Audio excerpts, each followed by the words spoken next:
Everybody.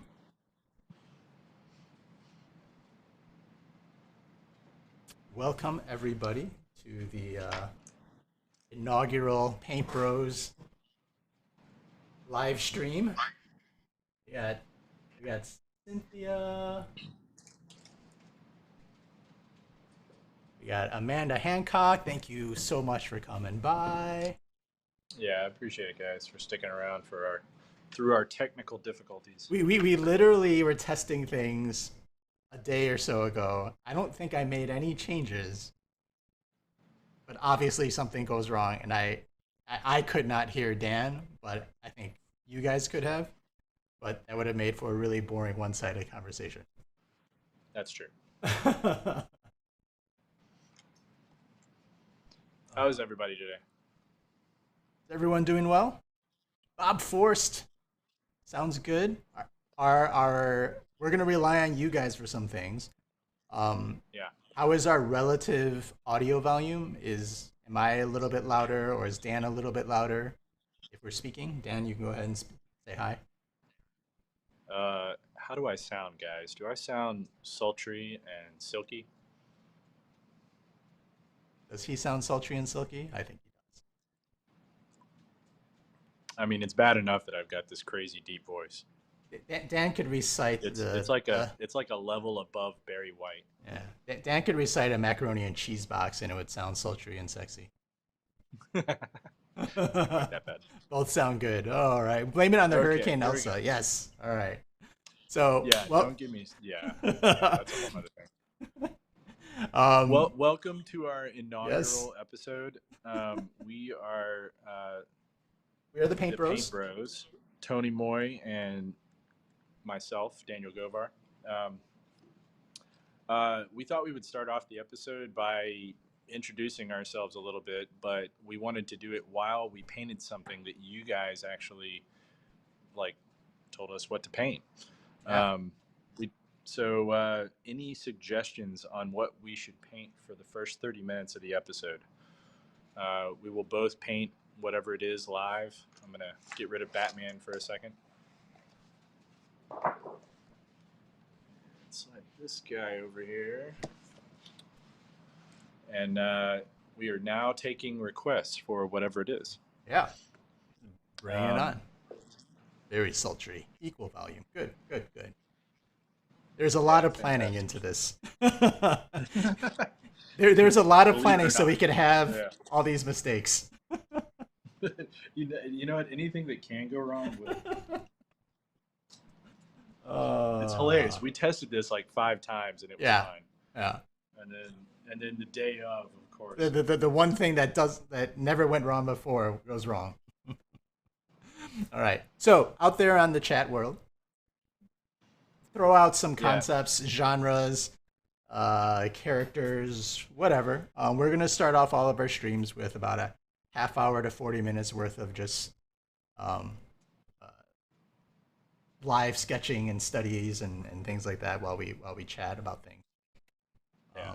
I did get a note offline. Norse characters.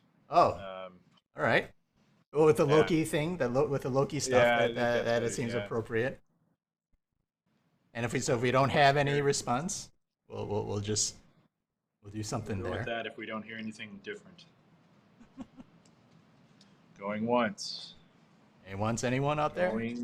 Going twice. All right. What are you gonna do? I think I'm gonna do Hela. You're gonna do Hela. Well,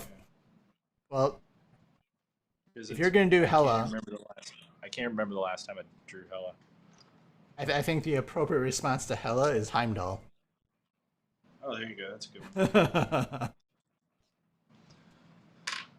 Now, are you gonna do movie Heimdall? I think I will. I think I will do movie Heimdall. Okay. It kind of gives them. It's the Heimdall that everyone's gonna recognize.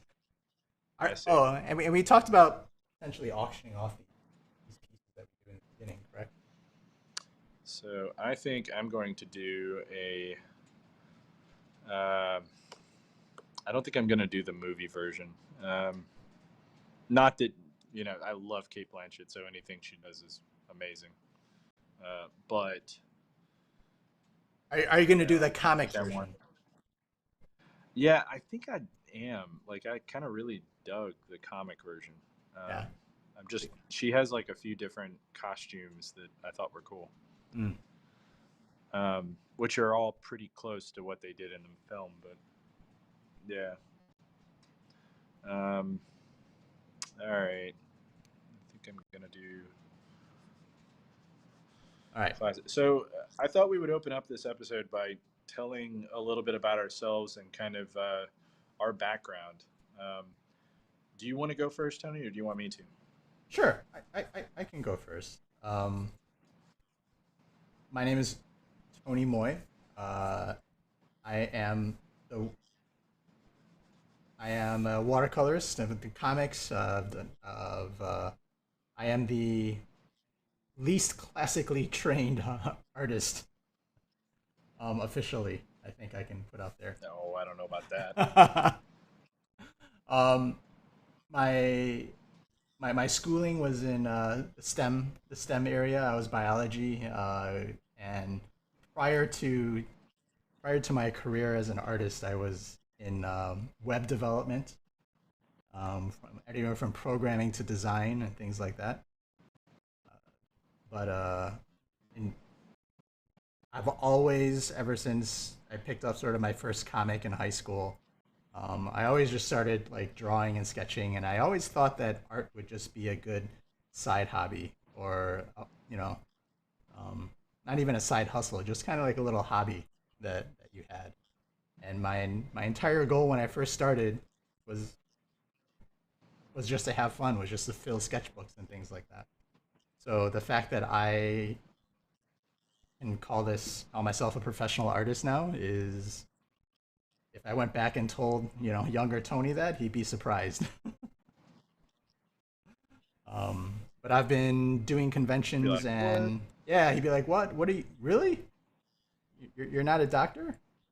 Um, I've been doing conventions for about 8 years now. This will be my eighth year of actually doing conventions. Uh, I don't know if I should count last year or not, but um, Yeah, I but think it's last been, year's a pass for pretty yeah, for much for pretty much everyone and everything. everybody. Uh, So that's my basic intro as a that's your origin story. yeah, that's kind of my origin story. I so, just did this by accident. so what did you do? What did you do before what you're doing right now? I was a director of technology at a small, several hundred person company, um, and basically built web apps and phone apps and things like that. I managed Okay. teams of I had managed project managers and teams of developers, and uh,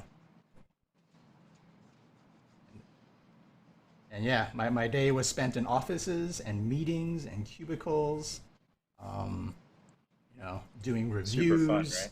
Super fun, and as much fun as you can have, scheduling meetings and creating, timelines. That's what I did. You, yeah, that Yeah. sounds thrilling. It is. Um, it was a really tough decision to leave all that behind and to pursue something where I get to be creative, 365 days a year. Yeah, no job security. No, no, no job security. I pay for your own health insurance. All that fun Yeah, the stuff. glamorous life of an artist. It is super Yeah. glamorous. You know, So, you get a lot of hype, yeah, but I guess mine. Yeah, that's a good segue into mine. yeah. Mine. I have a weird. I guess. Majority of mine was. I feel like my entire career is based on bets. Based on It's bets. like, yeah.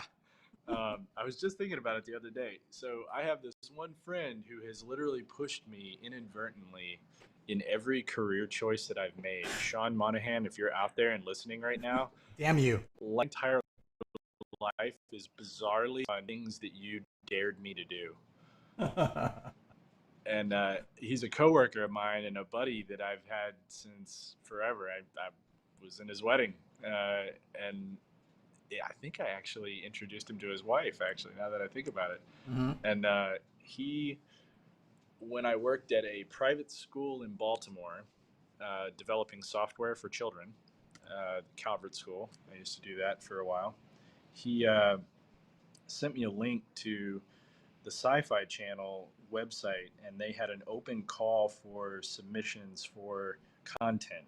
They were like horribly lacking in any sort of content that would appeal towards younger, basically teens and 20 somethings.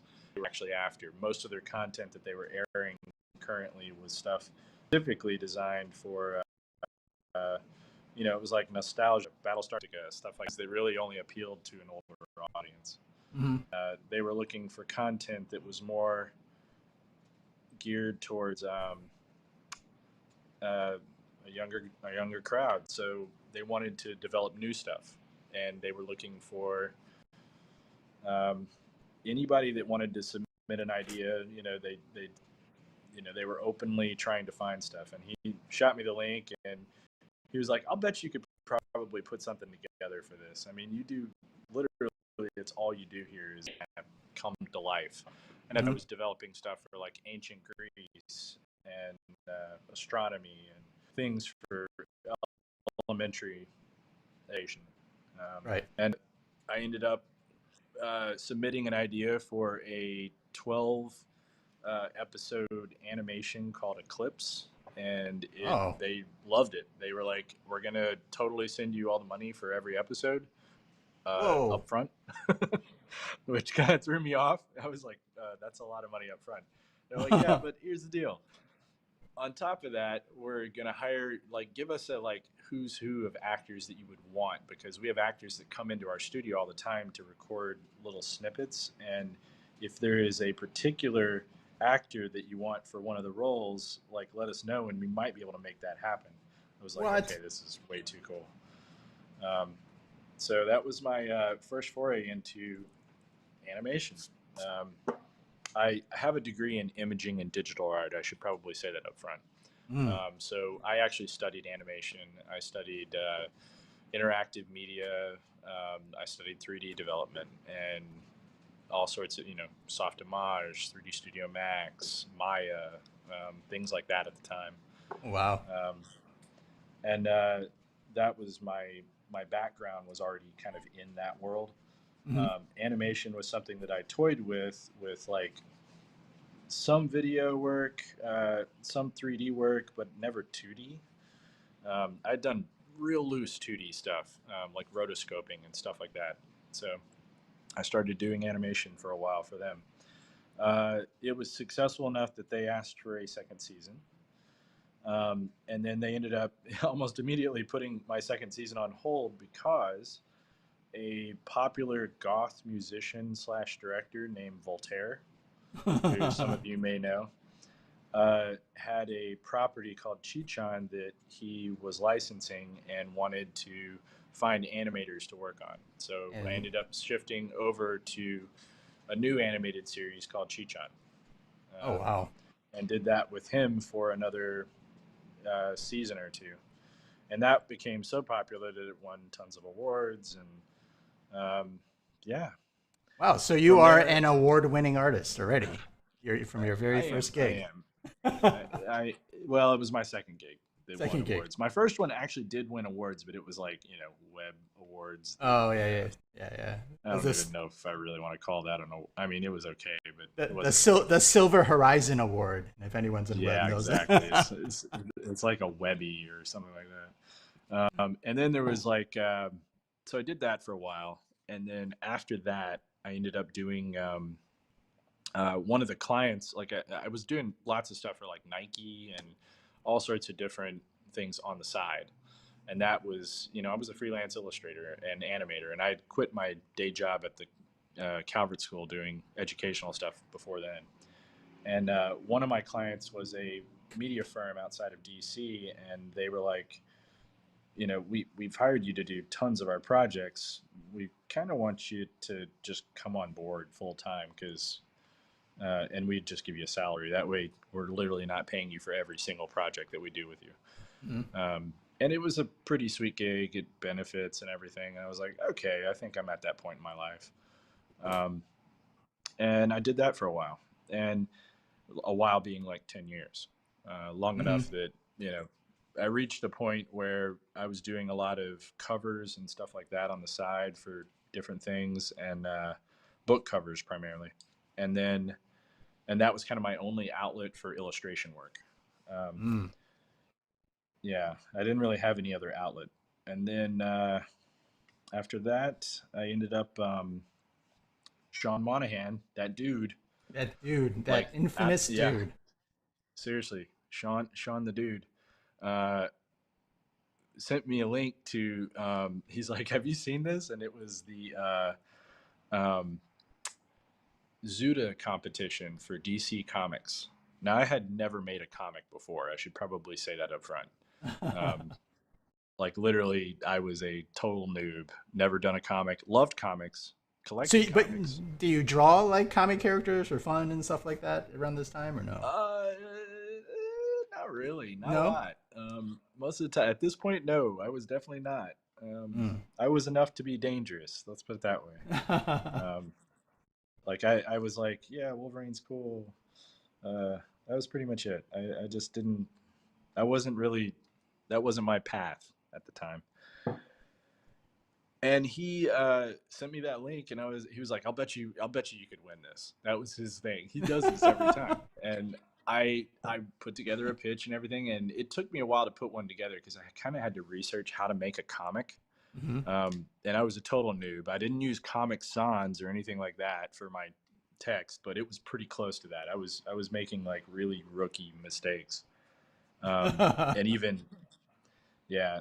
My buddy, one of Do you create the comics in the Marvel way, or was it well, creating see, comics in funny Marvel? enough, I bought that thinking I know. like I this will help figured. me out, Uh and huh. it did, Mm-hmm. but it was definitely one of those. It there was a learning curve. We'll just put it that way. Anybody who Yeah. really thinks that they want to make a comic, by the way, the best thing you can do is It's just do actually it. force yourself to make a comic.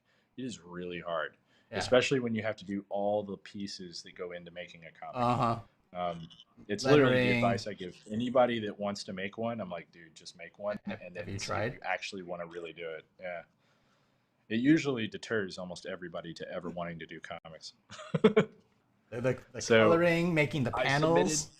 yep, no coloring, lettering, Mm-hmm. making up the story. I mean, all of it. Yep. It was an underwater sci-fi epic called Azure. Oh, nice. And originally, I had a different name for it, and it ended up having to be like changed because the name was evidently one that had already been copyrighted by some comic in Europe, Oh, and they okay. just didn't want to like entertain the chance of Mm. them saying something. So that got it entered the competition. They liked it. They liked my submission. It went up against 10 other comics uh, in October of 2000, maybe, Mm-hmm. and it won. Uh, it got the popular vote. I don't remember if it was a landslide, but I think it was. Mm-hmm. And it was it was cool. It was fun. It was like sort of like Waterworld. Had a very Waterworld vibe. Everything took place on the water and underwater. So of course I got to play around with all the waterscapes, and it was not traditionally done. That's the other Oh, catch. it's all digital. I now am known for doing traditional art like this, but at the time, everything I did um, was not traditional. It was all digital.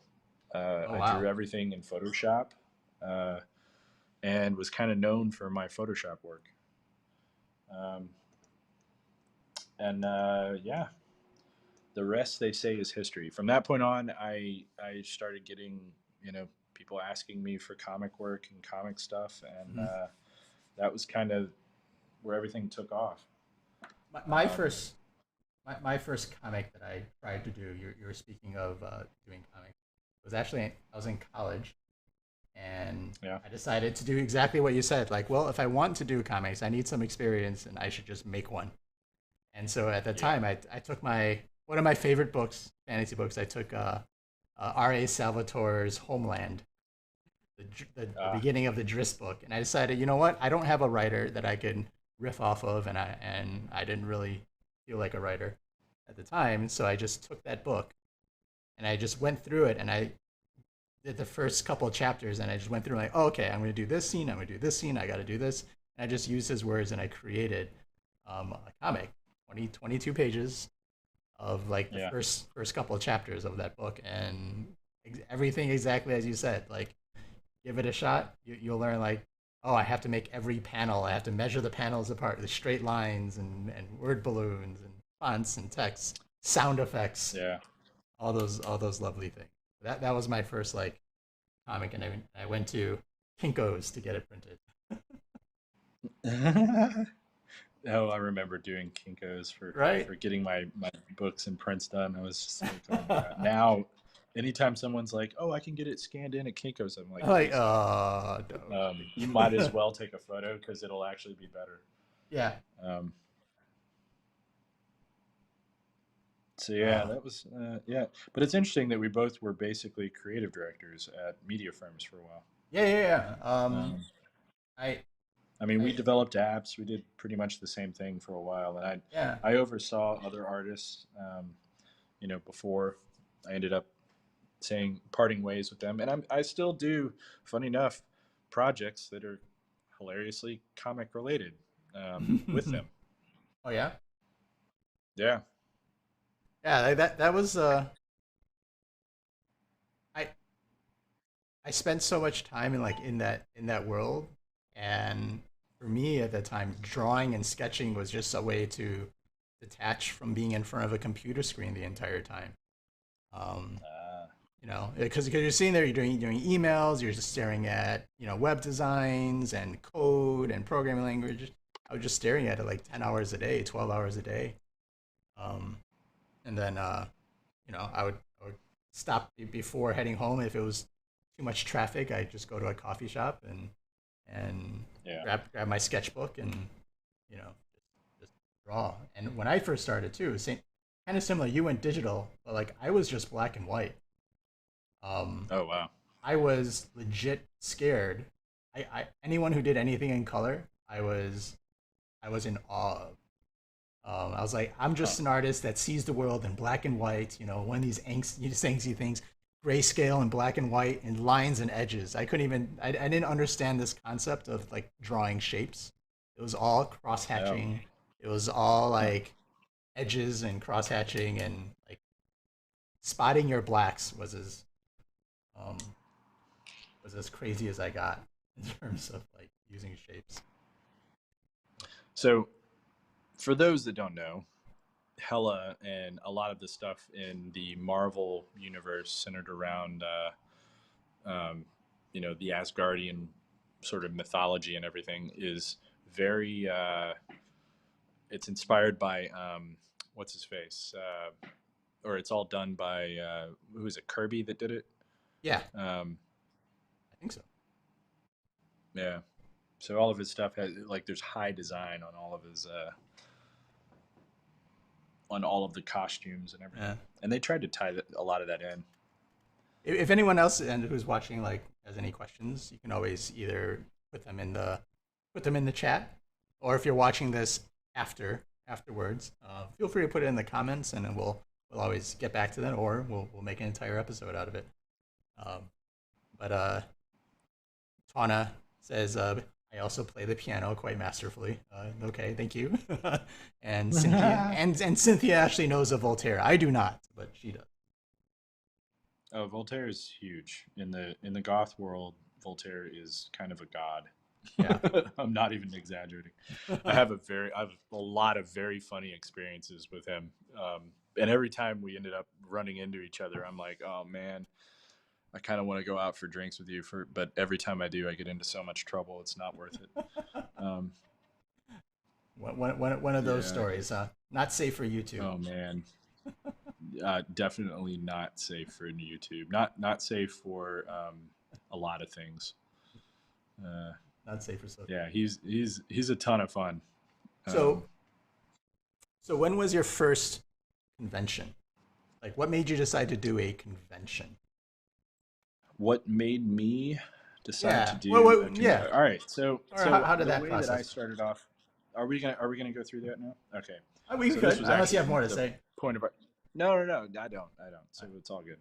um my convention experiences were weird. I have the first comic convention I ever went to was the Chicago Comic Con. um that was Wizard World. Hmm. And that was Oh back wow. in, it was like almost 10 years before I actually got into um, like actually drawing comics. It was might even been more than that. It was probably like 15 years before I actually got into comic books Oh or wow. got into drawing and making comics. I went there just as a fan, and it was like, I mean, it was crazy. Uh, I just remember like watching in awe as oh, who was it? Alex Ross. I watched him paint Oh Superman really? and in real time, and it was just like, What? yeah, my jaw was on the floor watching him paint it, and it was just like effortless. He didn't worry over things the way that I anticipated him worrying over things. There was no uh, worries. Like he was just like going to town. Yeah, wow. yeah, it was awesome. So that was your first as a fan. That was as a fan. As a non-fan and as somebody who now makes comics and whatnot, my first one was probably uh, the year that I got into um, Zuda, the one Hmm. that I won. That Yeah. year, I went to the New York Comic Con. Oh. They wanted to have everybody that was a winner on stage at the DC Comics booth. Uh, so they were like, "Hey, if you're gonna be at the con, let us know. If you need a pass to the con, let us know." And I was like, "Yeah, totally. I'm in Baltimore. I can drive up there." So I Yeah. took a bus up and went to the con, and it was just like a bizarre, crazy experience for the first time. Like I hadn't been in a con in a long time, and it was like a celebrity type thing. Um, it was cool. It was there were things that I loved about it and things that were super intimidating. Um, it's definitely the thing that hooked me in a way. Yeah. Yeah. How did you two become a team? And Cynthia also says she has Voltaire stories also. Oh boy. Oh, you I think what anybody who knows Voltaire has Voltaire stories. Yeah. I could get into a little bit of how we first met. Oh yeah. That's a funny story actually. Um, so I'll start up to like my first convention. I'm from Chicago, so my first conventions that I made it to were was probably that same one. That's Chicago Comic Con. I Oh wow. don't I That's don't even funnier. recall. Yeah, yeah, yeah. I don't recall actually seeing Alex Ross paint live. But, Yeah. I mean, I this was like 15 years before. yeah, yeah. I mean, it was a long time ago. Mm, Yeah, it was in like a big hall. It's like one of the rooms that they usually have like demos and stuff like that in. yeah. And it was hard to get in. It was oh, this might help. It was the year that um, uh, what you call it, Jay and Silent Bob. Um, I think it was the second Jay and Silent Bob movie that Oh, was really? coming out or something like that. Yeah, it was like whatever year that was. Because I got my friend bizarrely got me backstage passes, sitting literally right behind Jay and Silent Bob, like while we watched the What? screening. Yeah, There's a it was chance we kind of might have surreal. walked past each other for sure.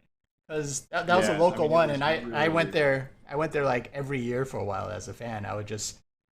I didn't do many Yeah. panels because there's so many Huh. lines and stuff like that. I just spent every single moment in Artist Alley, walking back, like just Watching staring at it. all, Yeah. watching them people draw and everything else. Like it was just that was what I was doing. Yeah. Um, My friends were like Uber collectors, so I didn't really have that kind of like I ended up having to do like whatever that they wanted to do that was all, uh, collecting oriented. Yeah. uh, that's interesting. For good Um, and bad. yeah, mine were all about the comics, so we were always on the Artist Alley. I, I, I don't, I don't think I really ever went to any panels.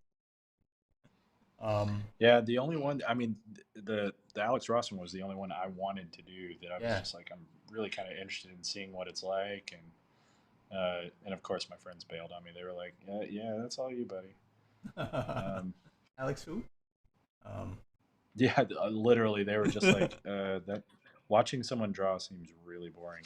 I was like, it sounds really cool to me, but yeah, I'm sure I'm not going to everyone give them a else lot here of credit. watching this, I was about to Yeah, I say. know. It's like, Guys, don't you agree? Don't you agree that watching people, this is like watching paint dry, literally. yeah. Um, So yeah, the it was cool though. It was like after that one though, I ended up going to a bunch of different ones. I ended up doing like 3 or 4 conventions, just so I could figure out how to do a convention myself, like how to set up. mhm. I kind of surrounded myself with people that friends of the DC family that Mhm. at the time that were like they just helped us out a lot. They were Yeah. telling us ins and outs, things to do. The editor that I had was Kwanzaa Johnson, who now writes White and Black. Oh, Um, yeah, uh, very cool. I ended up making really good friends in the industry, all because of the Zuda Comics thing. Justin Jordan, I met him through that before he Oh, actually was the Justin Jordan. really? Um, I didn't know yeah, he was. He actually was in the Zuda competition like 3 times in a row. that. Um, And you just went no, in you don't one, understand. and you just went in once His and were kicked his butt. amazing. Oh yeah. No, he actually never won, but his were amazing. Like I loved his stories. I think he ended up winning once, but then it was like Zuda Comics ended up like going the way of the dodo. Ah, Um, it had one of those crazy. business models that was just not sustainable. Mm. You figure every month there's a new winning comic that they have to pay, you know, $60,000, Oh wow. or not $60,000. It's not quite that much. It was like I think it was like 250 a page or something like that was the page rate. That's pretty good Um, page rate, but every actually. month there's a new you got 60 pages and whatever that breaks down to. Yeah. And every month you had another payout that you would be committing to, um, with no actual income going on. Uh, Um, like there were no comics that were generating cash other than like ad revenue or something like that. So Matt Holloway wants to know how many other names you're going to continue dropping. Dan always name dropping. uh, I could probably drop like another 10 or 15. Ron Peraza was the head of. No, no, no. He's one of my like. I love Yeah. him to death. He is. I actually did a bunch of projects after the fact with Ron. Um, he's just one of those people that he surrounded himself with really good people, and I love that whole crew over there. I kind of really miss it in a way. Mhm. Um, I mean, I think I've kind of grown beyond what that was, but I loved all the people that I met there are now like lifelong friends. Like Oh, I that's don't have awesome. anybody that yeah. And there's not a lot of jobs where that's the case. Um, like I can name a ton of jobs where yeah, that's done. Oh yeah, yeah, absolutely, absolutely. Like I've gone through so many projects, so many jobs where I'm like, yeah, there's very few that kind of stick with you through the years. You can make those relationships. That's a successful. That's a good job. That's a that was a good project, worthwhile. Yeah, Um, but yeah, so Chicago Comic Con, uh, as it was becoming Wizard World and Chicago Comic Con and stuff like that. Those are my first forays into the Huh. comic book world. And I've always you started probably with like I'm assuming like fantasy with how much Tolkien lore that you know. um, Um, for me, it was always yeah. comics. So I, I guess that's if we're talking backgrounds. I guess I should probably throw that one out. So I also used to run the number two or number three Tolkien website in the world. Um, the Wondering.net was one of my babies. I Sean Monahan, that dude, um, and a buddy of mine, Jeff Fisher, and I all started there and back again.net. And originally it was something where Sean could toy around with the back end development, which he was kind of getting into at the time. Now he does like he's like a think tank for the government developing stuff like Oh, that. jeez, Um, a yeah, dangerous person to know. no, he's a really cool person to know.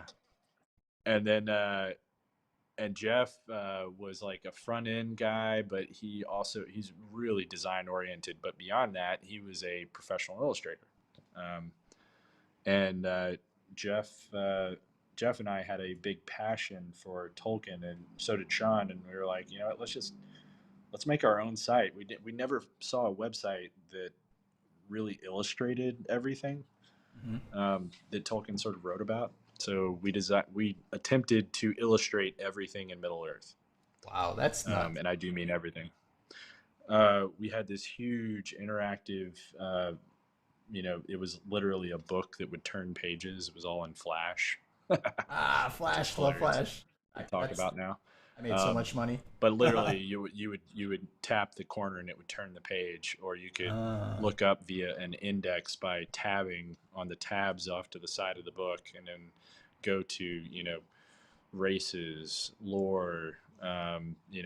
You could research things like items, things like swords and stuff like that, and it would show an illustration of it and then give you sort of the background and where that came from, where it originated, what pages of the book it started. You can first see them on, because the whole world he created is so deep and dense that it's like, yeah, we got about, I would say, halfway before I finally was like, all right, this is a lot of crap to draw, and it's not paid for. So Question is, at so if that you point, went up against Stephen Colbert in a Lord of the Rings trivia contest, who would win? I'm So not going to ask say that I Nader could give Todd. him a run for his money, but I could probably give him a run for his money. I mean, And Colbert is pretty good. yeah, and from what I know, and of respecting Colbert and his knowledge of the tomes of Tolkien, um, Dan is no slouch. I will. Dan Yeah. is definitely not a slouch in that department. It was one of the coolest thing. I mean, it was award winning. We actually were voted number one by a lot of different Tolkien websites, or Entertainment Weekly, uh, TV Guide. We were in that. We were in tons of stuff. We got invited to the premiere, or the the parties, the Oscar parties. Um, I did not go to any of them. Uh, So this there were was a lot of something. stuff. It was This was cool. like a brilliant example of one of those things that people always tell you, like just paint and do what you love, and Yeah. then No, it's true. amazing things will happen somehow, some way. We Right? ended up partnering with the Wondering.net. So if you know that, then yeah, we helped out on the Wondering.net in some capacities too. I Didn't think I helped out on their gaming side. didn't you have a conversation phone call with like some director that maybe did the movie or something? Uh, no, no, the visual director The of visual director. Lord of the Rings. Yeah. I have talked with him. I did have conversation once with Peter Jackson on the phone, and it was when the movies first came out. They killed our server, and we didn't expect it. We didn't know anything about. I mean, we were kind of internet noobs. We knew enough to be dangerous. We didn't know enough about like traffic and bandwidth and stuff like that. So we had like our little tiny hosted site, and ours was probably one of the more immersive and also media heavy sites out there.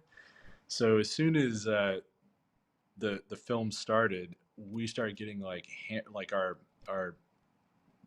ISP started sending or they were sending us tons and tons and tons of warnings about overages, and we were like, "What is all of this?" And there was like suddenly we got socked with like a $4,000 bill. Yeah, I was about to Um, say back in the yeah. day, you would get charged by the Oh like man, it was megabyte, gigabyte. brutal. It was so brutal. I was like, 4,000, what? And at the time, I was like, dude, I don't have that kind of flow. That's crazy. Um, And you're and putting it out there out of the goodness of your heart, and everyone loves it. Totally, totally. And And then you get I charged. flipped out. I immediately like shut down the site and everything. And then literally that day or the day after, this was on day one, by the way. The day after, I get a call, and I'm like, and it's a crazy long number, and I'm like, all right, my caller ID on my phone is like This is it. displaying this like never Yeah. ending numbers, and I'm just like, This is okay. also back in the day when you're not Yeah, where you actually pick up the phone, right? You're not getting yeah, spammed exactly. every 5 minutes. So Oh, I you're didn't like, have a oh, cell phone either. yeah. Yeah. So, and it's Peter Jackson, and he's like, "Hey, are you Daniel Gover?" I was like, "Yes." And he goes, "Oh, great." He's like, "I love your website. It's so cool." And I was like, "Oh, thanks. I love your movies. Like everything I've seen looks amazing. I have actually haven't. I just saw it last night. I loved it. I was like, I really wish it didn't kill my website." And he goes, "Well, we can help you with that." So he goes, "What we're gonna do is I'm on the line is another guy that I'm gonna connect you with, and he's gonna take over. We will basically mirror your website." I was like, "What?" He goes, "Yeah, I'm gonna let him explain it all, but we'll basically pay for your website for the month. Like the month after the month, the traffic should die down, and you guys should be okay. But we know that you probably just got hammered." I was like, "Yeah, shut down my website." Um, so they hooked us up with the AOL folks at AOL, and they were like, "Hey, just send us everything that you like. Basically, we're just gonna port over your whole site, make a mirror, and your actual." I was like, "So are they gonna come to our server?" And they were like, "Yeah, but really, all it's gonna do is just ping it. Like, then it's just gonna like Then it pull all gets the forwarded. information Yeah. from ours." Yeah. So I was like, "All right, I'm in." So he sent me over the code to put on the front page, and then everything was go from there. And Uh, Matt, so yeah, and they did that for every film, yeah, which was really cool because it was killing us. yeah. And All the and films Matt were going on. and Matt Holloway is actually keeping track of all the names that you're dropping, and we'll have a tally at the end of this show. All I know is like between Dan and I, we're like 1 or 2 degrees separation from like everyone. Yeah, I actually have met Dan is really, but uh, yeah, it's good though. yeah, that's that's an amazing like sort of start. That happened really early That was on right around before. the time that that was right before I ended up taking that multimedia job. So I Yeah, actually had a lot of stupid discretionary time on my hands. yeah, In hindsight, I should have made something that was my own. yeah. But it's one of those. At the time, it Yeah, was time you don't know. well, no. At the time, I was all into like, yeah, I want the recognition. I Hmm. love that I post something and it's like a million people are like going crazy over it for like um, there's a little bit of star thing going on. Yeah, for sure, for sure. Um, and then like my early career had nothing so quite so exciting. Hey, Um, how did we meet? Did you tell everybody? no, no, I haven't quite got there yet. So I was He wants to not actually have to say this. so Oh, I my can my name my drop again. I can I'm gonna name drop here. I'm gonna name drop. Okay.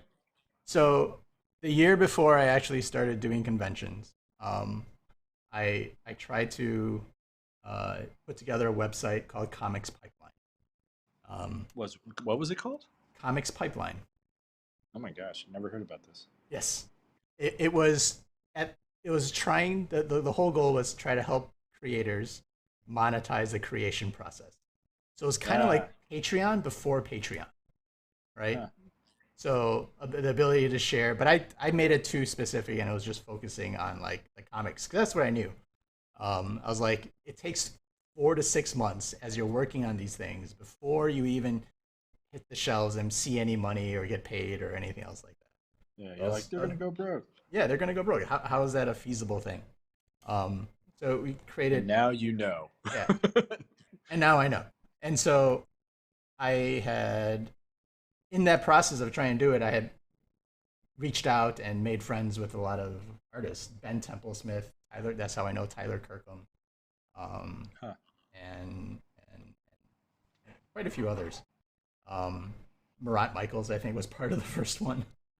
Oh wow. And not Murat Michaels. It was someone else. The other one, Fraga. Fraga was. Oh damn. Yeah. And that kind of failed, didn't go anywhere, and then like 2 years later, Patreon popped up. But I had made some friendships, and for about a year or so, I just kind of helped out. Like I went to various conventions, traveling them to them, and I would help out Temple Smith behind his table if he needed hand or anything else like that, and a few others. Did what I could. At one point, people kind of saw that I was doodling. Eventually there's like lulls and there's paper and pencil in front of you, and I just start doing. They're like, "Wait, you draw?" Like I thought you were just like a business dude or whatever. I was like, "No, I do draw." And I think it was Temple Smith and a few others were just like, "Dude, why don't you get a table?" I was like, "Nah, I'm not good enough. I'm not that good." Like, "Oh, you should get a table." Eventually, they said that enough that it sunk in. It kind of sunk in, and I applied for. This was the year before I met you. I applied for C2E2. I didn't tell anybody because I was like, well, if I don't tell anybody, there's a chance that I can just back out. I applied to C2E2. I got in. They gave me a table, and I was like, oh. And I still didn't say anything. It was like a week before, and I was just starting to, okay, well, oh no, it was like a month before, and I was like, okay, well, this is either I'm gonna do this or I'm not. And I got my banner, I got some basic prints, I did all the things that I learned from like watching Temple Smith and Kirkham and other people that I knew at conventions. And I was just like, okay, let's do this. And that first convention, I had no idea what to price myself stuff at. I was doing. Oh, that's the best part about those first cons. This first con? Our horrible understanding of finance. Yeah. I was doing a 12 by 16 watercolors. Oh man, dude. For $60. Okay, I'm gonna literally show you something that's gonna make you cry because you still are better than I am. No, you don't understand. Like when you see this, you're gonna be like, "What?" Yeah. This will make you like your jaw is gonna hit the floor. I don't know if I can go that far back in time on Facebook, but I'm gonna try. Yeah.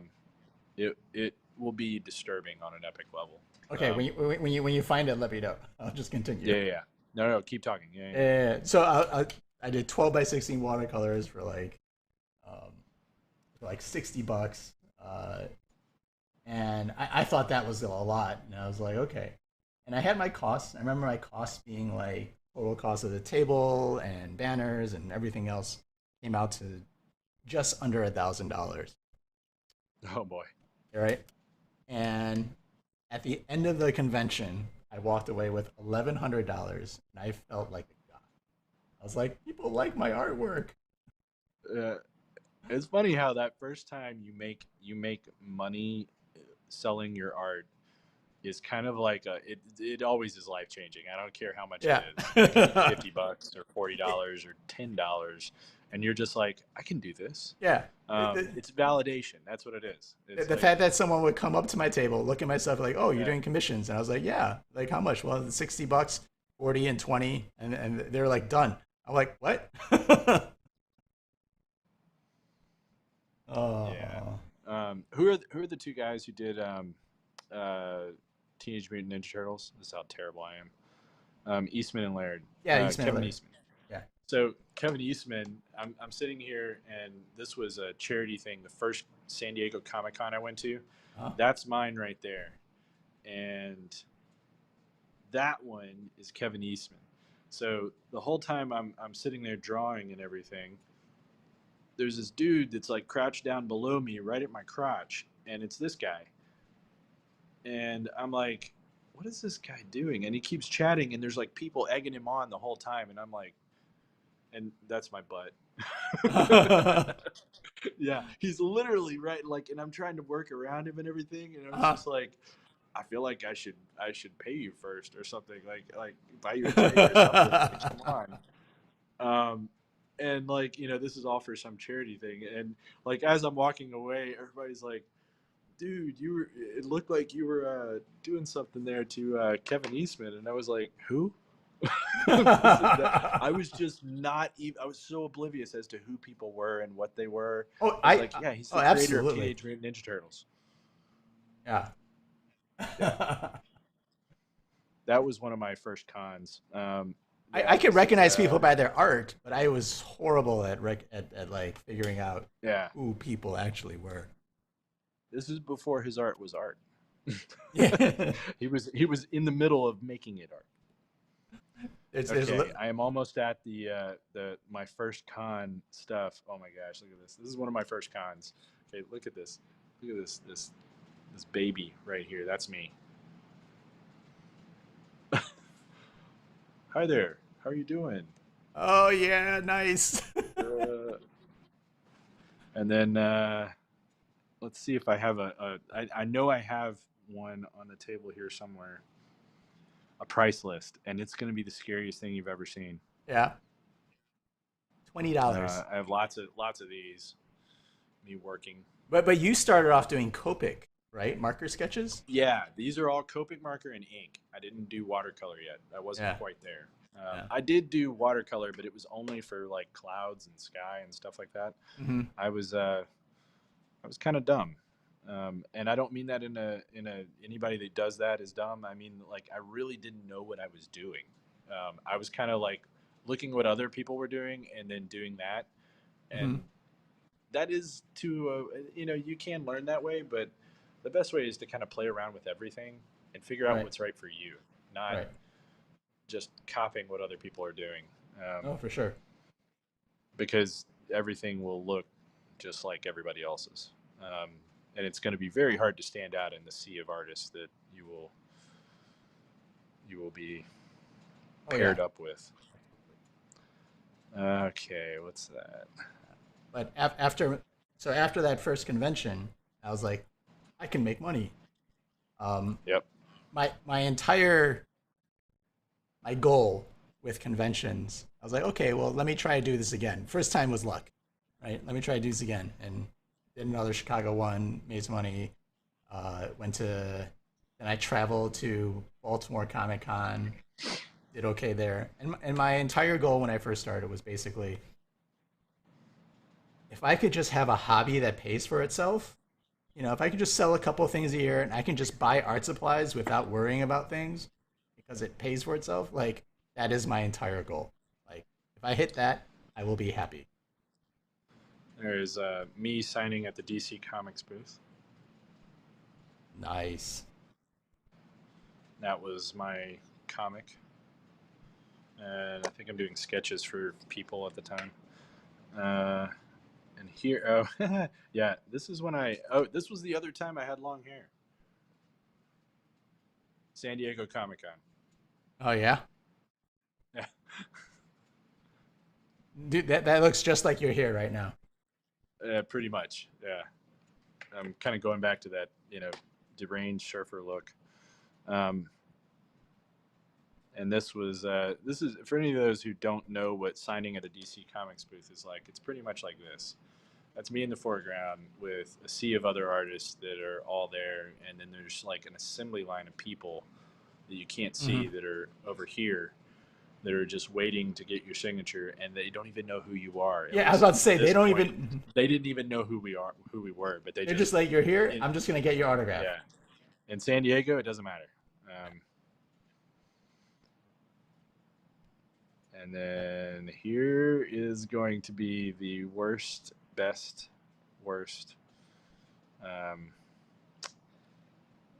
booth. Yeah, this was my worst booth setup right here. I didn't know what I was doing. That's my sister at the booth. My sister is my booth babe, Kelsey. I knew I had to have a banner, so I put up a banner. I knew I needed to show people stuff, but I was all digital. I didn't do anything at the table yet. This was one of my first conventions. This is the Baltimore Comic Con, 2009. Wow. Yeah. So this is like your second, the first year? Yeah. So instead what I did, because I was a digital guy, I brought a huge TV, set it up, and hooked it up to my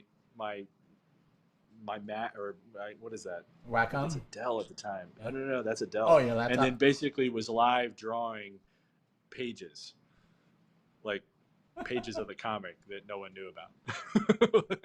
And I had nothing to sell. That's the other part.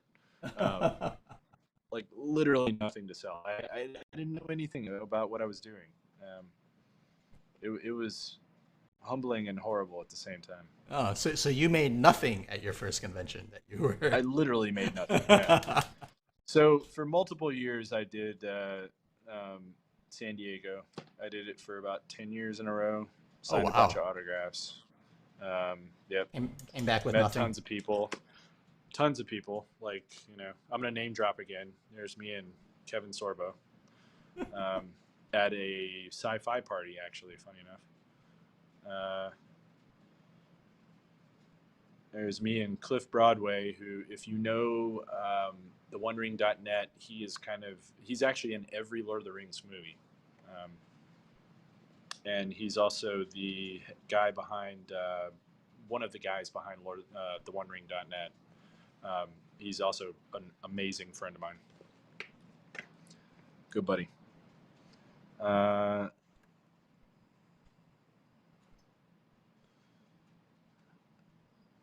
This is what a panel is like at a comic convention. Everybody asks individual people questions. I think I got one question asked to me in the entire hour-long panel. And do you remember that question? I do, intrinsically. It was, do you do any like how do you set up your page for if you do? Because I was the only digital guy. Everybody else was doing traditional art. You're on the forefront of digital. Back then, now there were no digital comics. Digital. Yeah, now everyone is.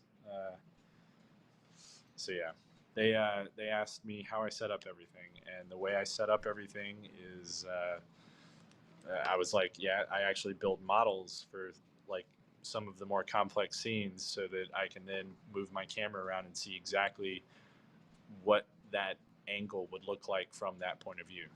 And everyone was like, what?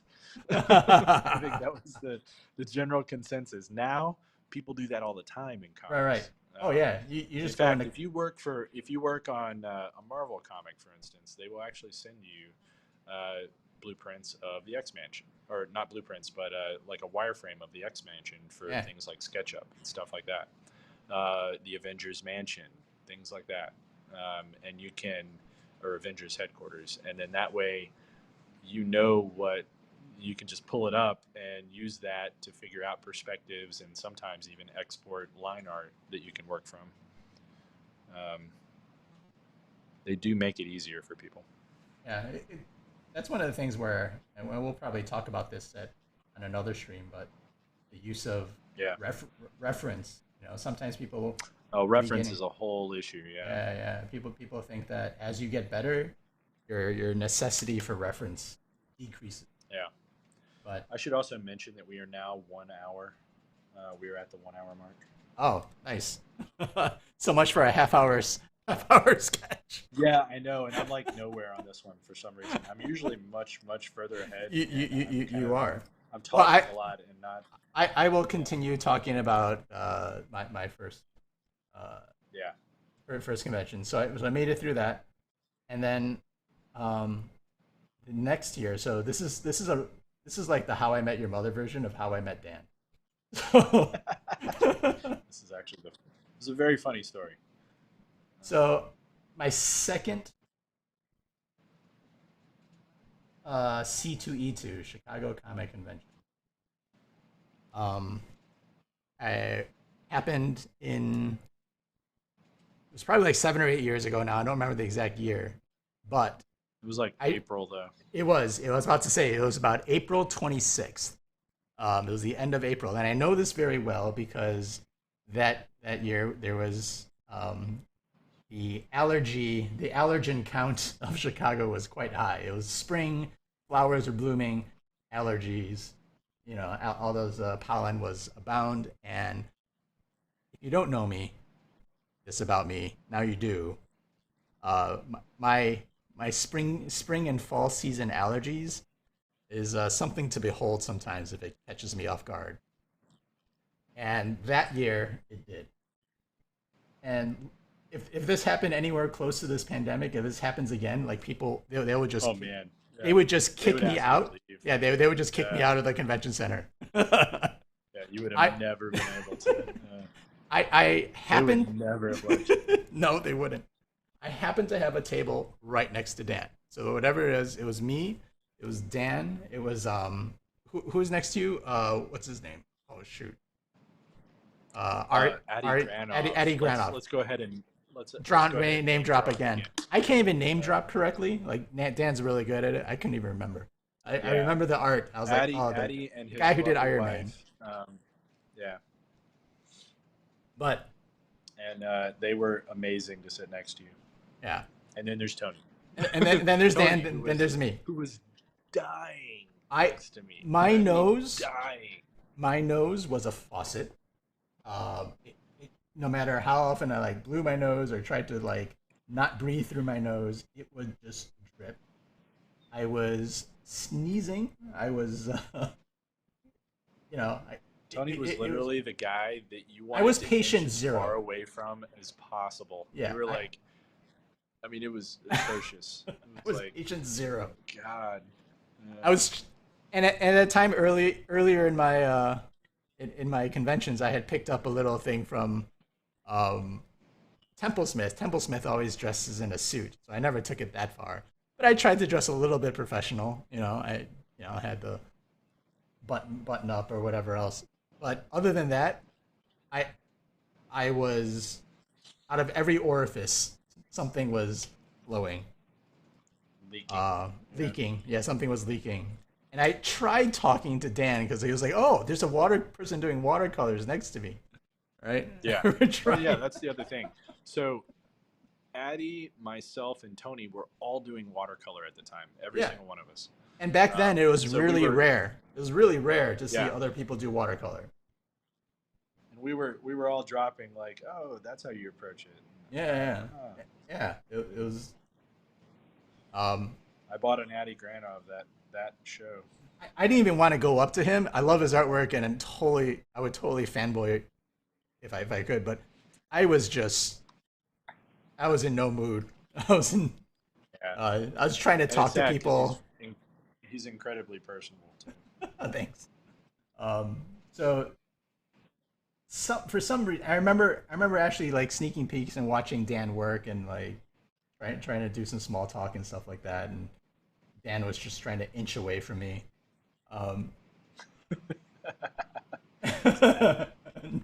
No, it wasn't that bad. But we made it through the convention. Like the by the day 3 of the convention, I had like started taking meds and I was better. He was somewhat functional. Yeah, I was somewhat functional. And I think it was like walking out. We ended up chatting a little bit. And I kind of mentioned, oh, what's your next show or what other shows you're doing?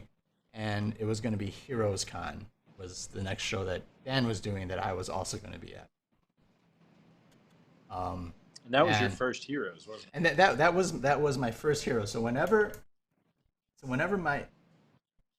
whatever year that was the year that I actually met Dan for the first time, and Yeah. um, yeah, we had an amazing uh, Benihana style dinner, and for some reason just kept hanging out. Like it was Yeah. just at I that mean, point, there's nothing. kept in touch, and Yeah. I think we ended up. Did we end up rooming together at one of those? Not the next year we did, Yeah, it was but the next year. Yeah. yeah, but I I don't think think. we started talking about like ways to kind of save and make more at conventions at that point. Yeah, We yeah, talked about like teaming up for one of the cons. So, yeah.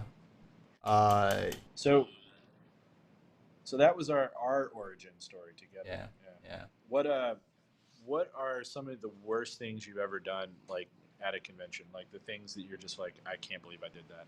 Like bad decisions. Um, You have one in mind I for know that. you? Oh, I have tons. Yeah. So bad things that I've done starting off. Let's see. I once at Chicago's Chicago Reed Pop had a first C2E2, and I went to their very first show, and I thought it was going to be a blowout, and huge, and there'd be tons of people. It was literally like crickets. There's no one at the first C2E2. Ask anybody that went to that one, they would just be like, "Yeah." It was so. Let's put it this way. Um, Mike Negan like gave us a table for the next show. He was Oh like, wow. "Don't even worry about it. I'll cover the next show." I was like, "Seriously?" He's like, "Yeah." He's like, "This was terrible for everybody." Um, so he ended up comping our table for the next one, and yeah, it was like crickets. So what did I do? I ended up thinking, "Oh, there's going to be so many people here. I'm going to go ahead and I'm going to make like a crazy number of prints for my digital Oh, comic that no one reads." I've done Yeah, that. that's super smart. I spent, I forgot how, it was like $1, and of course this is before I knew how to actually get prints made. Yeah. I knew enough to be dangerous, Hmm. and it was like a last minute decision. And at the time, I was still at my day job, so I was like, money didn't really mean this a whole lot to me at the time. Right, right. You still had a Um, consistent paycheck. This is I had I money. had another income, so I Yeah. was really not concerned about being out. Um, and yeah, it was bad. Let's just put it this way: I think I sold one print of the like 150 that I made, and it was Hmm. like, and I still have all 150 of those prints. Um, I I did the same. Like one of the first shows I did. I didn't I understand think supply and demand. I think that's a very common thing. You like you It have is. It hopes is. and you're like, oh, Yeah. I can easily sell 50, 100, whatever. There's Yeah. how many people walking by me every day? I just need to sell like Yeah. 1% of that. Yeah. There's this thing And called reading the room and temperature yeah, checking like your yeah. audience to see whether that's something they're actually going to be into, and that was hilariously horrible for me. I remember one of Um, the Chicago Comic Con, or I think it was Wizard World. I made like full size print posters, like large posters I was gonna sell, and I ended up just like by the end of the day, end of the weekend, I was just giving them away. I'm just like, no, just oh, here, really? take it. Yeah. I'm like, oh yeah, people will love posters. Yeah, So I'm just going to read some of the comments that people are saying. sure. I hardly ever recognize artists at cons. I stopped more likely to buy if the artist is friendly to chat with, which is met you both. Yeah, And I was like, oh, Zaid, how's it going, man? Zaid, South all the way Africa. from South Africa. Whoop, whoop. B-boy Nate. I've only been to one con and I was taking photos for Emerald City, so I didn't even get to check out any artists. 30-minute sketches aren't a thing. 30 minutes. Yeah, evidently. Yeah, I'm being horrible today. I promise that going forward we'll definitely sketches. Yes, Promise. we'll get it. We'll figure this out. The whole All timing future thing. episodes, this opening thing. Yeah. I'll actually put a little timer on my table. Yeah. Where people like, you're not going to drip on my commissions, are you? Me? That's Yes. for Oh, you. I'm sure. Yeah, Uh, they were like, but people were getting commissions. Like, that was the thing too. Like, people were coming up, people were still talking to me, even though I looked like patient yeah. zero. Nowadays, they would stay away. They wouldn't even come. I would have ruined the economy for the entire row. Is what would have happened. Yeah. Matt's talking about how I'm name dropping, so I guess I'm not going to talk about people anymore. Now I'm all self-conscious about it. I think people want you to name drop, really. Thanks, Matt. I love your constructive criticism. So, anywho, yeah, that was one of my really like terrible things. I couldn't find the photo that I was looking for, but there is one somewhere. I probably deleted it so no one got the idea that that's what my prices are. Oh yeah. I had a sign up behind me at a con, and it was like $10 for bust sketches Uh huh. and like $30 for full figure 9x12. And I don't know what I was thinking. I got bombarded by people wanting sketches, like bombarded to the point that it was like I could not finish everything that I took on. And that's another really big mistake that every Oh artist yeah. makes. And I mean every artist. Don't like if you find a really good artist who really like no one's heard of and you see his prices are like ridiculously low, just know he will never finish your piece. Like Mm-hmm. it's not gonna happen. I don't Unless care you what he says. unless you're the first one that came on a Friday. Yeah, it's not happening, dude. You should just write it off. Trust me. Um, you're gonna be better off.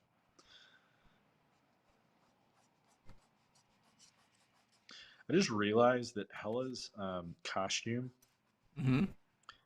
is basically mimicking like a skeleton. It's So, like yeah, it's like the lines and everything are supposed to be bones. oh, Yeah, I that know. is I'm like, true. how did I just read this? Yeah.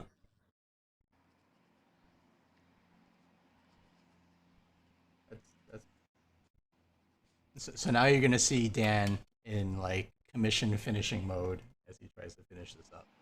Nah, I don't think I'm gonna be able to wrap this one up, but I'll get close.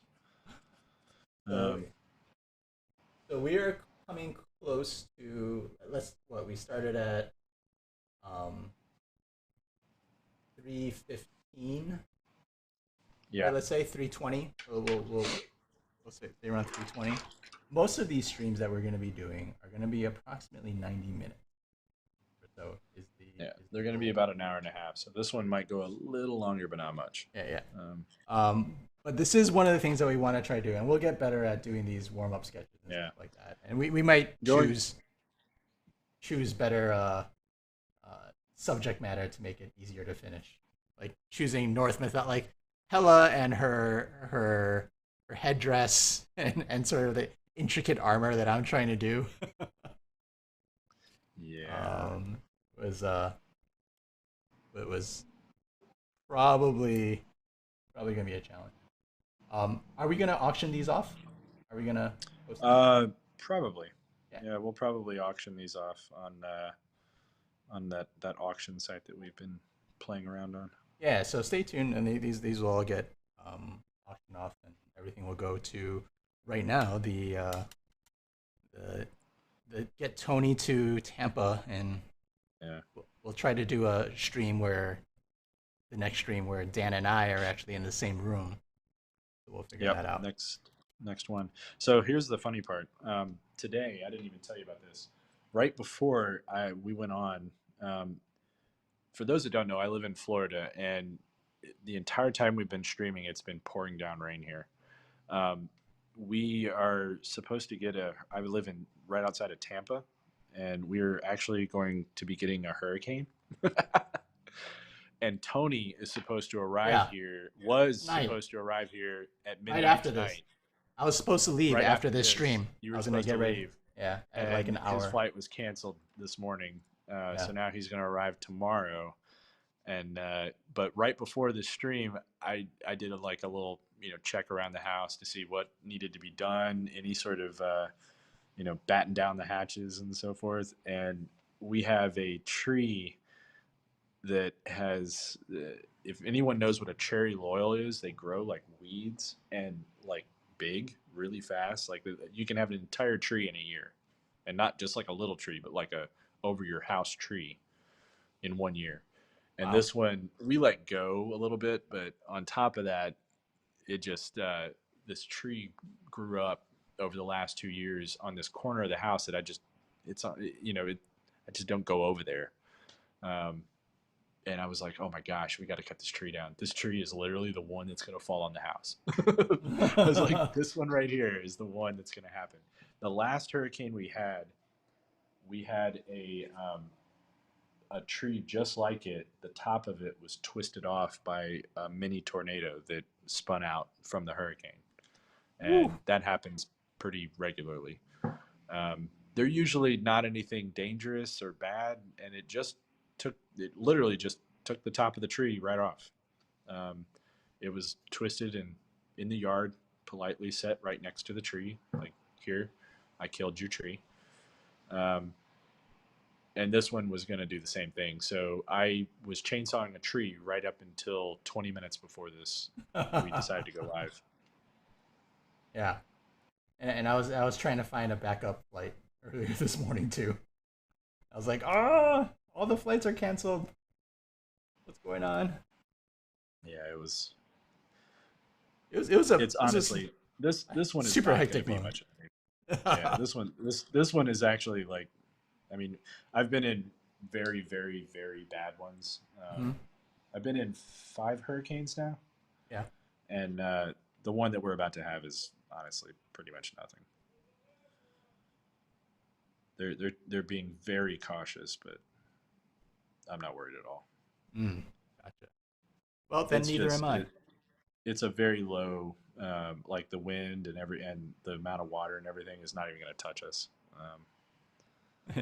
There is Tony, all done, just waiting for Dan to catch up. Usually it's the opposite. Yeah, it's usually the Usually opposite. You're the right. opposite. Yeah, So I am going to like savor take all this the moment. yeah, savor this moment and take all the glory. The joke Yeah, is really yeah. that Dan does still lives of lightning bolts. That's how fast Dan paints.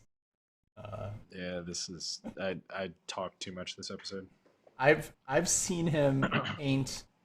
What was that? You did it at AwesomeCon one year, like a Don't tell 20. people. He's probably watching. Oh yeah. There. I did an I, 18 by 24 overnight. yeah. I was just like, That's what? probably the And biggest it piece I've ever done in and it looked one. amazing. And it looked Um, amazing. I know you and saw it, like you were like, oh man, this is horrible. Like no, it that was. killed me though. That It, year was you didn't. I was yeah. You did not sleep. I did not. And- That was the most intense piece I think I've ever done in such a short period of time. Just dawned on me that I literally picked a character that's like 90% black. Um, yeah, you could have done it like in ink. all, yeah, I know I have been. That's that. I just realized why this has taken me so long. I've been doing the entire thing in ink. Um,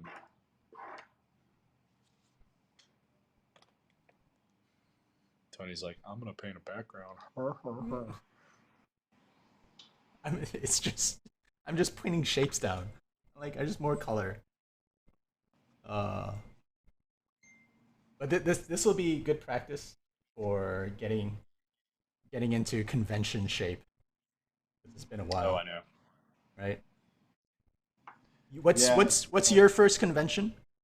I've already done one. I know you don't. What's your next convention? Uh, that's a really good question. I don't know. I think is it MegaCon? DragonCon? MegaCon?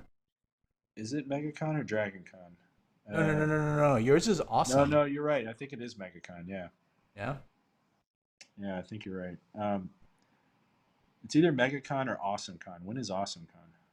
Awesome. Well, AwesomeCon is the same time as Planet Comic Con, which will be my first one, and that's in Yeah, and August, right before. both of them are in August Yeah, technically. yeah. So So yeah. it's one of those two. I think I have like 2 weekends of conventions, which will be really interesting. Yeah, it's been a while since that's happened. Yeah, I'm hoping that I'm hoping it's not much of anything really. I think it's actually going to be really the people the con that I went to. People were really eager to get out. They were thirsty for it, but bizarrely, there were no children. Um, Oh, yeah, they can't get vaccinated yet. yeah, I mean, there was like, I mean, the number of kids was just like that was the thing that really kind of struck me. Um, Oh, that is interesting. That's make a lot of sense. yeah, it's like Sunday's usually kid day, you know. It's when all the kids Yeah, come, that's and it true. was That's just like true. there were like maybe a handful of kids, but there was still a big crowd. Um, Oh wow. but it was definitely you know parents and yeah, it was weird.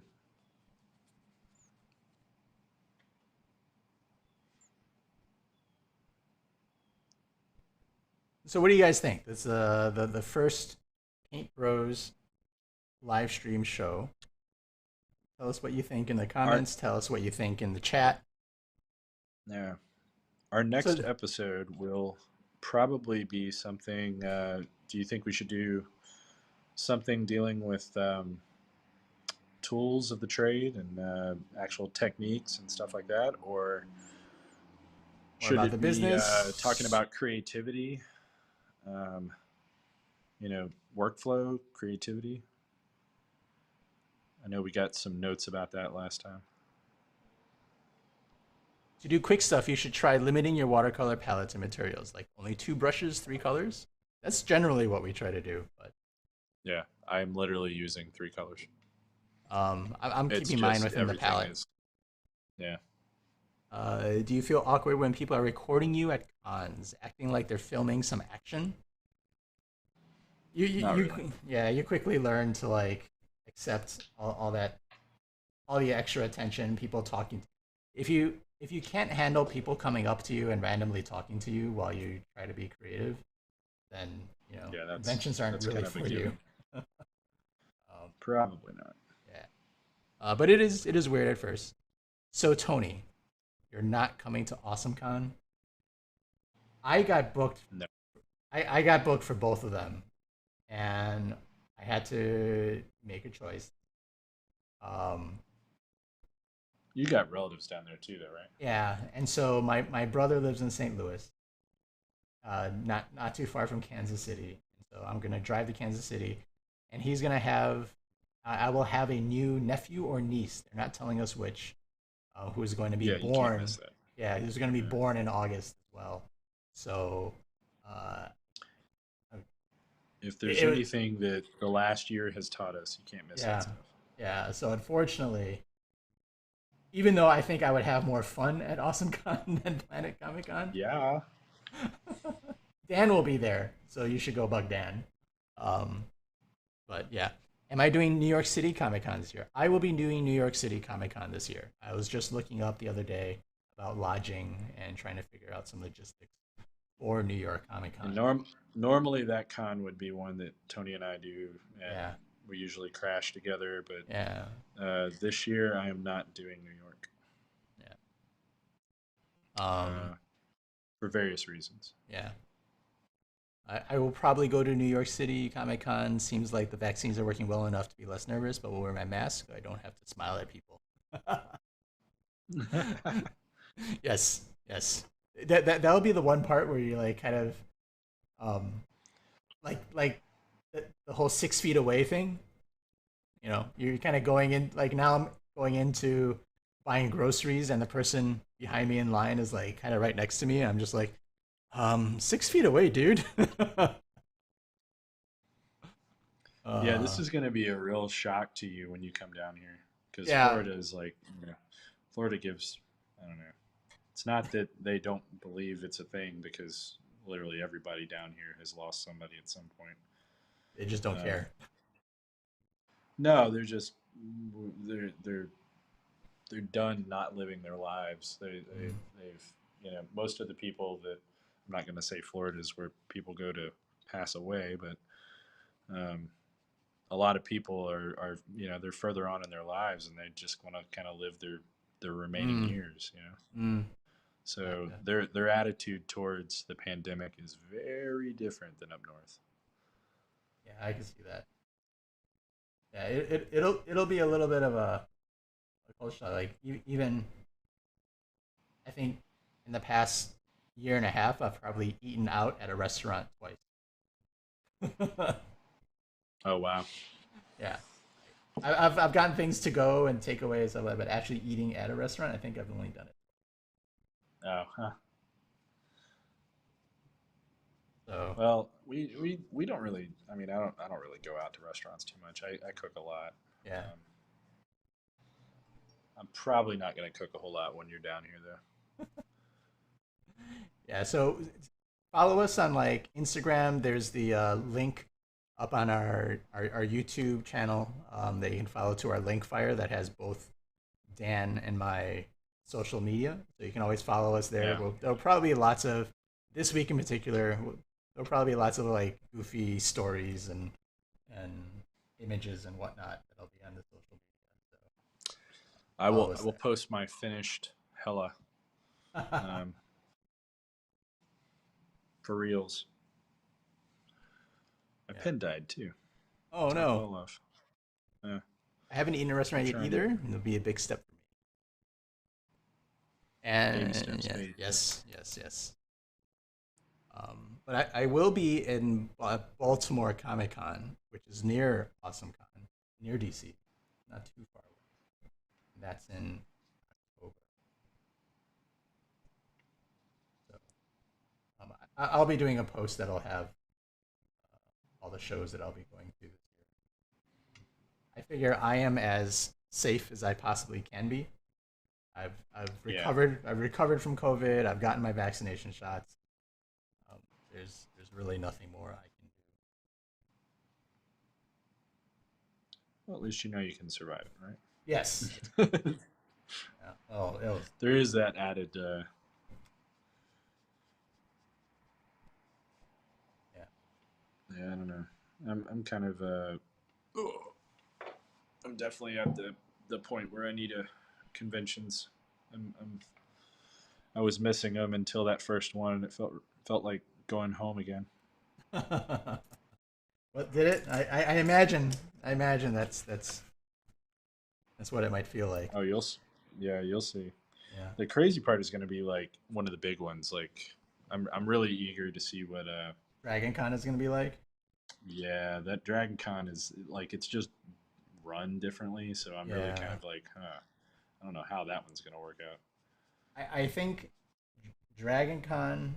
Well, by after Dragon Con, we'll have a good idea of how Yeah, conventions are going to be handling themselves, right? Um, yeah, how the people are going to be around them. hopefully. Yeah. The and we're also going to try when we're at some of these shows together. We're going to try to do some remote streams on this channel, probably later at night while we're both working on commissions and things like that.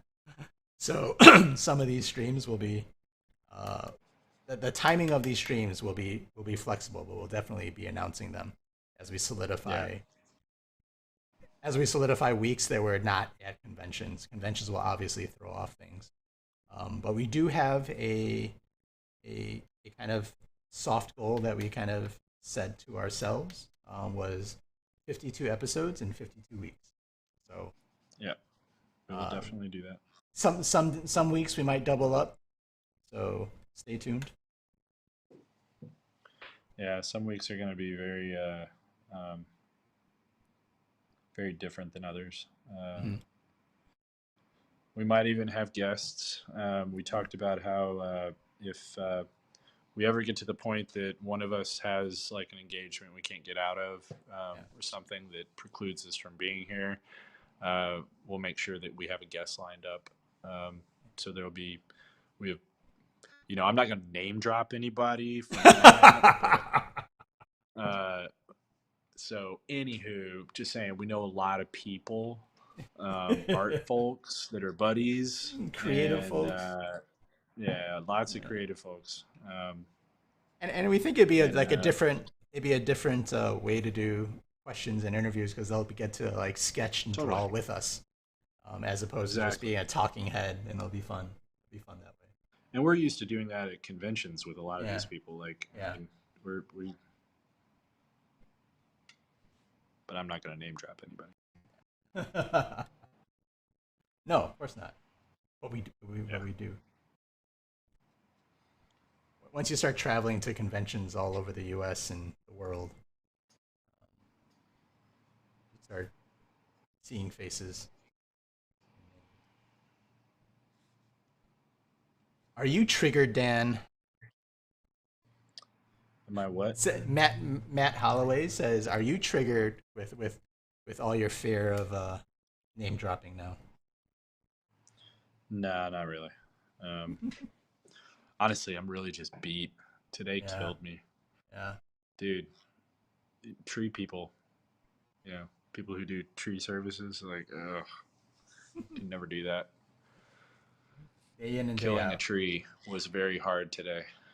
Um, we didn't. So the chainsaw broke halfway through. What? Had to go buy another chainsaw. Yeah. And that before we decided to go get a new chainsaw, we were using just like a handsaw trying to finish it off, and it was like, no, that is not happening. Um, yeah, tried to hatch it, tried everything. I was like, all right, we gotta. This thing is way too thick. We gotta go get another chainsaw. So, yeah, I I feel mean, my whole body feels like a wet noodle right now. I'm gonna get to Florida tomorrow, and Dan's gonna be like, "So we're gonna need to do some lumberjacking." No, it's all done. I made sure of it. Yeah. Yeah. Well, that's so. Here's another thing. Sometimes you make wonky eyes because you aren't. Aren't paying attention. Yep. Another tip: turn it upside down, see if it works. It doesn't. So then, another tip: cover up the eye. Cover up the eye. Shadows. Shadows are your friends. Yeah, one eye open, one eye not. That's definitely one of the other lessons. Was like you always want to try to make things so symmetrical, but really, there's no requirement. Or at least I. Yeah, it's actually probably in your best interest not to do that.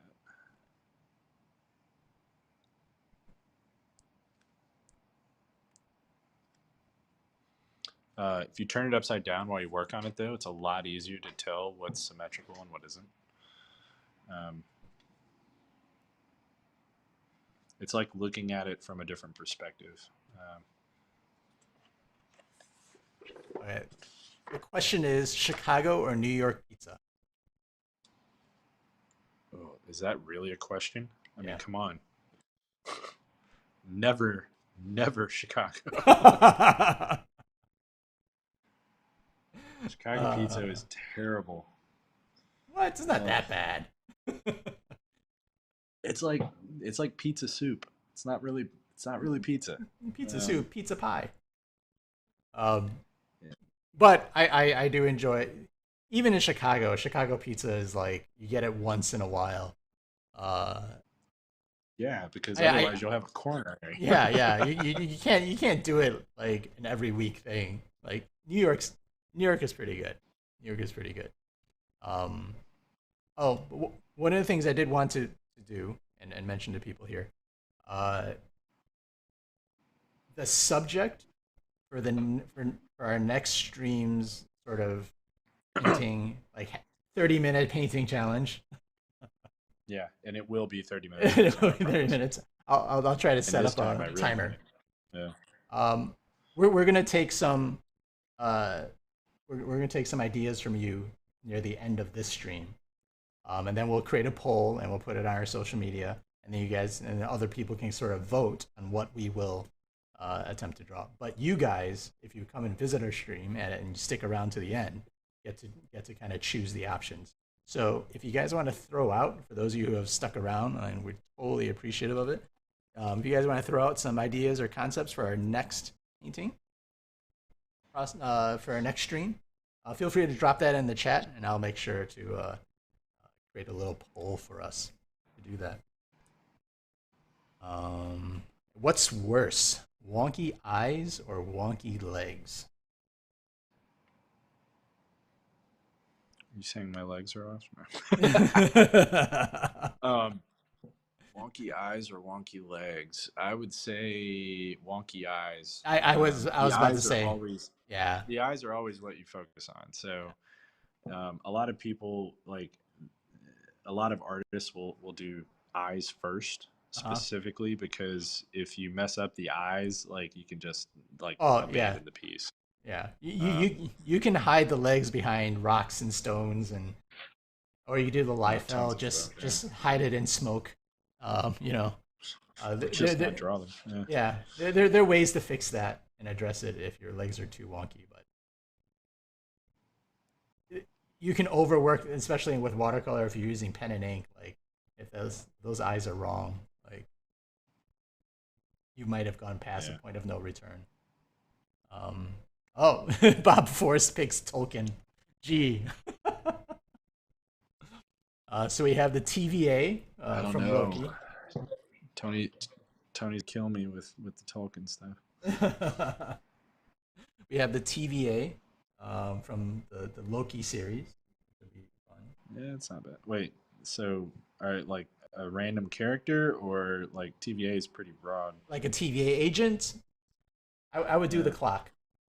That clock that talks about what is the timeline. What, that little animated thing? Please. What? It's a challenge. I think I could do that in 30 minutes. I think my son could do it in 30 minutes. Cryptids. Ooh.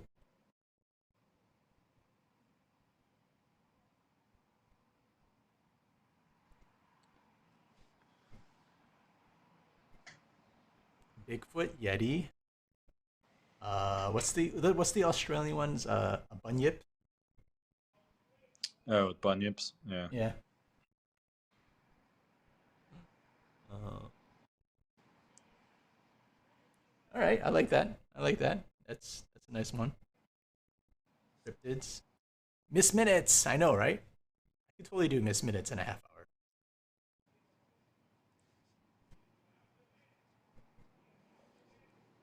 Dan, you do eyes well. One of the reasons I asked you to do commissions. Oh, thank you. I appreciate that. Someone from the new Suicide Squad, since it's getting Marvelized by what's the guy who did Guardians of the Galaxy director? Yeah, Gunn. If it was because James Gunn is doing the new Suicide Squad, like that's the only reason that would make me want to kind of watch it. Like if they just had someone else do it, I'd be like, really? Like, okay. Whatever. Yeah, you're like, Yeah. Yeah, but Gunn did such a great job with a no-name list of characters like the Guardians of the Galaxy that, man. I gotta tell you, Guardians, like, I mean, you know this, but Guardians is my favorite of the Marvel films. Oh yeah. One or two? I think the first one. I like number two, but number two is like, it's a weird direction they went with it. I don't know. Yeah. I feel like there were too many like loopholes that they just kind of left open. And I feel like there were avenues that they were gonna run down and then they just abandoned them. Yeah. I enjoy the focus on the theme that they tried to hit throughout Guardians of the Galaxy 2, those relationships. I thought were it was a great way to approach it all. I really that's the main reason why I like 2 better. But yeah, plot holes aside and everything else on a basic level, like 1 stands pretty high up there for me too. Don't come after my Guardians. I loved like that it just didn't feel like a Superhero flick. superhero movie. Yeah, Yeah. I think that I know that sounds terrible, but I think that's one of the things I loved about it. Yeah, it just felt like another like sci-fi space thing. Um, Pick a cartoon character, twist it, make it horror, make it a superhero. By the way, we're not waiting for me, right? We should probably wrap up. Yeah, yeah. So well, yeah. So I'm just trying to get a couple of the options here because Yeah. this is we're gonna kind of start wrapping up after this point. Don't come after my Guardians of the Galaxy. Otherwise, we would have wrapped up sooner if my flight was still Yeah. it wasn't canceled. We would have wrapped it up. I'm still kind of like, ugh.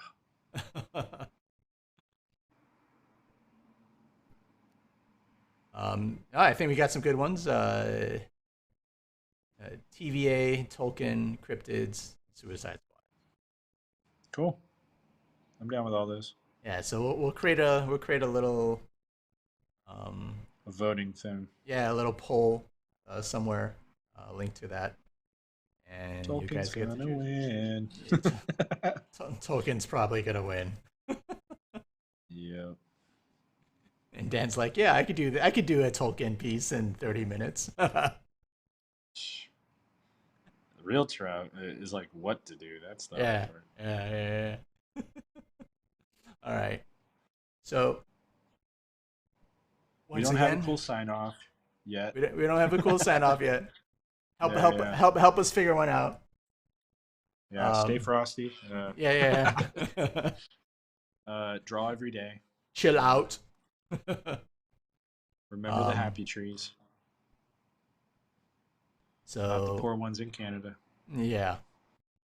So here we have my Heimdall and Dan's Hela. Soon to be. Yeah, Soon to be. Hela.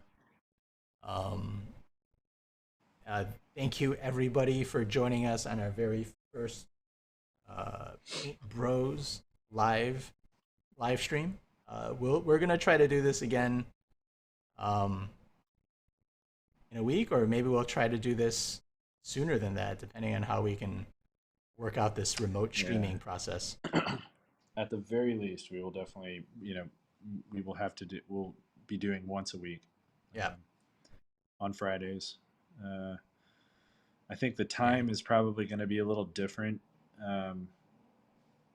Tony and I have to figure that out and figure out what the, what the time is going to be like on a permanent basis. Mm-hmm. This one we had originally planned to do this on Fridays, but but we wanted to do the first stream while I was in my studio with all the, so we can handle technical difficulties better. Yeah. And thank you guys for sticking it out. Yes, that means a lot. That means a lot. So on that note, we're signing off. Yep. We're gonna play our intro again. We're gonna play our intro again, but we'll create another one next time. So thank you so much, everybody. Again. And until next time, and Until next time, we'll see you and talk to you again. See ya. Bye.